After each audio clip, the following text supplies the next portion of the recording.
তার মারে দেখতে আইতে পারে না, সে দেশের মানুষের কি বালছিল। এই ভাষাও ফেসবুক গুলিতে লেখালেখি হচ্ছে। কারা লিখছে? এরা চিহ্নিত মানুষ, এদেরকে আমরা চিনি। এরা একটা গোত্রের লোক, একটা দলকে তারা সমর্থন করে। সেই সমস্ত লোকরা এই সমস্ত করছে। শহীদ রাষ্ট্রপতি জিয়াউর রহমান, সেটা হলো তারেক রহমান। এই পরিবারকে ধ্বংস করে দিলে এই রাষ্ট্রটাকে ছিঁড়ে বিড়া খাইতে পারবো। যারা ষড়যন্ত্রকারীরা হুয়াক্কা হুয়া করছেন, তারেক রহমান নিয়ে কথা বলছেন, তাদেরকে আবারও সাবধান। 3 বারের প্রধানমন্ত্রী বেগম খালেদা জি অসুস্থ। আমরা তার রোগ মুক্তি কামনা করার জন্য এখন কাজ করব। তারপরে আমরা প্রশ্ন করতে পারি, তারেক জিয়া কেন তার মায়ের পাশে আসলো না? তখন আমরা এটা নিয়ে ডিবেট করতে পারি। যিনি এই হেডিং করে দিয়েছেন আপনাদেরকে, সে তো তার বাপ যে অক্কা পাইছিল তখন কি আইছিল বাংলাদেশে ওর বাপের শ্রাদ্ধ করতে? শ্মশানে গেছিল? তো ওর কাছে তো প্রশ্নটা করলে আপনার উত্তরটা পাইয়া যাবেন, তারেক জিয়া কেন দেশে আসতেছেন। ওই তো সব জানে। ওই তো বাংলাদেশের সকল অঘটনের ঘটক। যত বাংলাদেশে এই পর্যন্ত মব হয়েছে, ভাঙচুর হয়েছে, যত বিনষ্ট হয়েছে, শুধু ওর কারণ হয়েছে।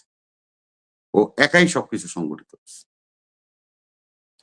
আপনারা, আমরা, আইন শৃঙ্খলা বাহিনী কেউ তো তাকে ফিরাতে পারিনি। পারছি? পারিনি তো। আমাকে একজন নাগরিক হিসাবে আমি নিজেই তো নিরাপদ নয়।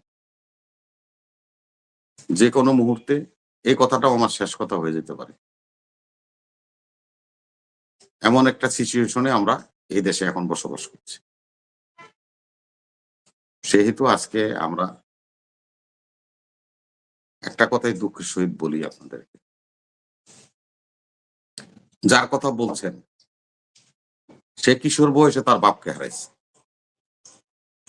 সে এই বয়সে তার ভাইকে হারাইছে, সে নিজে পুঙ্গুত্তর দ্বার প্রান্তে চলে গিয়েছিল। তার মা 7.5 বছর কারাগারে থাকতেছে। এই গণতন্ত্রের democracy of mother of democracy আমরা যেটাকে বলি, তিনি তো ইচ্ছা করলে ওনার এই সন্তানদের নিয়ে বিদেশে সুখে স্বাচ্ছন্দ্যে থাকতে পারতেন। তিনি সন্তান হারাইছেন, স্বামী হারিয়েছেন, আরেক সন্তান পুঙ্গুত্তর কাছাকাছি। এই দেশবাসীকে ছেড়ে উনি হাসিনার মতো পালায় যান নাই। যারা আজকে ফেসবুক ব্যবহার করেন, যারা আজকে ইউটিউব ব্যবহার করেন, আজকে যে ভাষায় আপনারা কথা বলছেন, যে ভাষায় আপনারা পোস্ট দিচ্ছেন, এগুলি কিন্তু জাতির এই ক্রান্তিকালে আমি মনে করি রাষ্ট্রের অভিভাবক বেগম খালেদা জিয়া তার পরিবারকে নিয়ে, তাকে নিয়ে এই মুহূর্তে কথা যেভাবে আপনারা বলছেন, যে কথাগুলি সচরাচর বলা ঠিক না। এগুলি বলার সময় আছে, বলা যাবে, এটা নিয়ে ডিবেট করা যাবে, অনেক কথা বলতে পারবে। এমনও ফেসবুকে আমি দেখছি তার মারে দেখতে আইতে পারে না, সে দেশের মানুষের কি বালছিল। এই ভাষাও ফেসবুক গুলিতে লেখালেখি হচ্ছে। কারা লিখছে? এরা চিহ্নিত মানুষ, এদেরকে আমরা চিনি। এরা একটা গোত্রের লোক, একটা দলকে তারা সমর্থন করে। সেই সমস্ত লোকরা এই সমস্ত করছে। আমার বাড়িতে আগুন লাগলো আর আপনি হাততালি দিলেন, এই ধরনের লোক আমাদের দেশে আছে। এর নাম বেগম খালেদা জিয়া।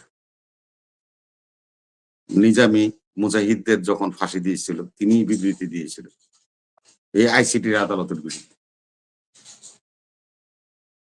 উনি বেগম খালেদা জিয়া, যিনি শাপলা চত্বরে যখন আলেমদের উপর হামলা হয়েছিল, তার প্রতিবাদ উনি নিজেই করেছিলেন। এদেশের সকল অন্যায় এবং সকল অগণতান্ত্রিক কর্মকাণ্ডের বিরুদ্ধে যতদিন উনি বাইরে ছিলেন, ততদিনই উনি সোচ্চার ছিলেন। যেদিন উনি কারাগারে যাবেন, তার আগের দিনও উনি এই গণতন্ত্রের কথা, ভোটের কথা বলেছেন, মানুষের কাছে দোয়া চেয়েছেন। ওনার সেই স্পিচটা আপনারা দেখেন কি বলছে উনি।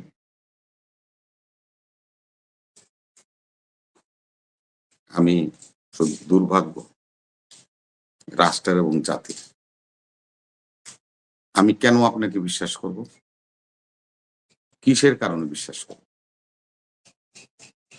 আপনারা তো সকলে বিশ্বাস সন্তান।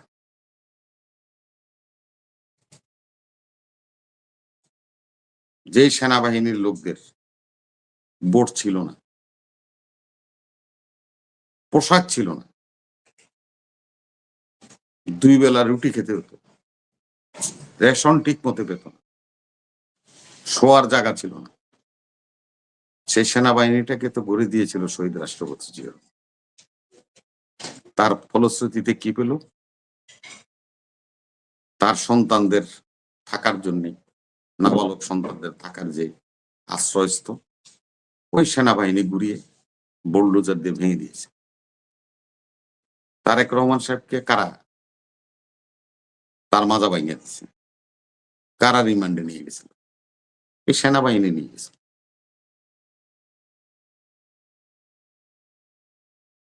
অতএব আপনি আস্থা রাখতে বলবেন, বিশ্বাস রাখতে বলবেন, সেটা কতটুকু সম্ভব?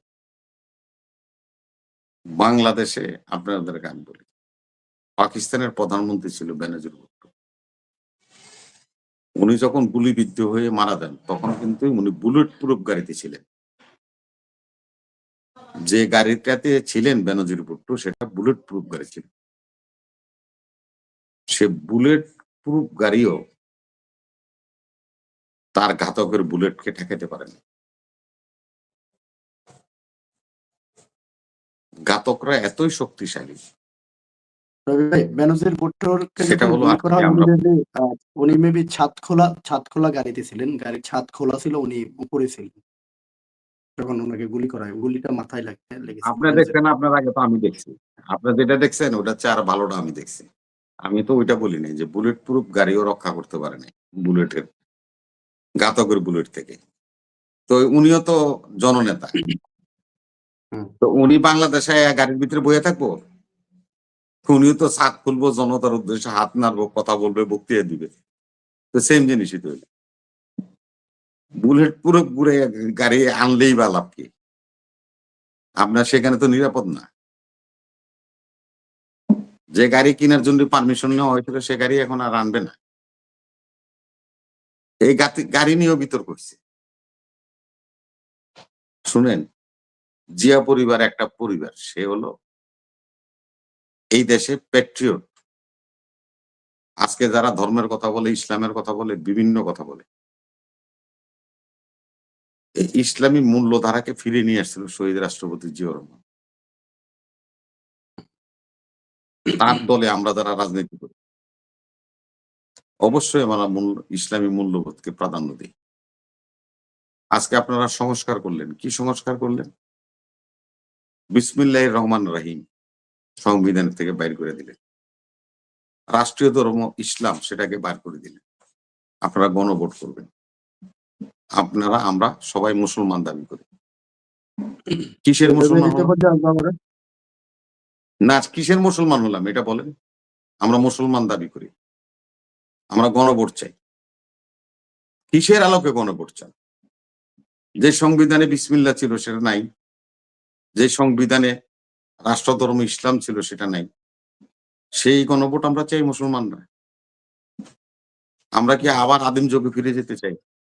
৭৫ পূর্ববর্তী সে কালো অধ্যায়ের দিকে ধাবিত হবো আমরা? আমি আপনাদের মাধ্যমে দেশবাসীর কাছে আবারও এই মহান নেত্রী, যিনি আমাদের সকলের অভিভাবক, জাতির অভিভাবক, আমি অভিভূত হয়ে গিয়েছি। ৩৬ কোটি হাত মুনাজাতের ভঙ্গিতে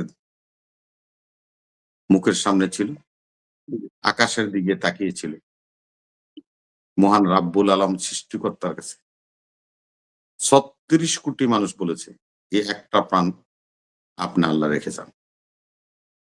এই যে সম্মান, অনন্য উচ্চতায় নিয়ে গেছেন ওনাকে, ওনার পরিবারকে, জিয়া পরিবারকে।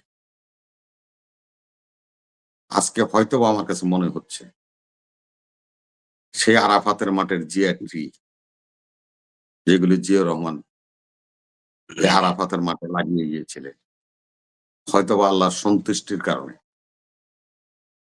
বেগম খালেদা জিয়া এর আগেও দুবার সারভাইভ করেছেন, এবারও আস্তে আস্তে সারভাইভ করছেন। আমার কাছে মনে হয় সেই আরাফাতের মাঠ যদি মিজানের মাঠ হয়, তাহলে অবশ্যই ওই জিয়া ট্রির বদলতে এই মহান নেত্রীকে আল্লাহ আমাদের মাঝে রেখে যাবেন এবং এই পরিবারকে গুলি, বুলেট আর সেনাবাহিনী দিয়ে ঠেকানো যাবে না। এবং শেষ চিহ্নটা শহীদ রাষ্ট্রপতি জিয়াউর রহমান, সেটা হলো তারেক রহমান। এই পরিবারকে ধ্বংস করে দিলে এই রাষ্ট্রটাকে ছিঁড়ে বিড়া খাইতে পারবো। যারা ষড়যন্ত্রকারীরা হুয়াক্কা হুয়া করছেন, তারেক রহমান নিয়ে কথা বলছেন, তাদেরকে আবারও সাবধান হতে বলবো।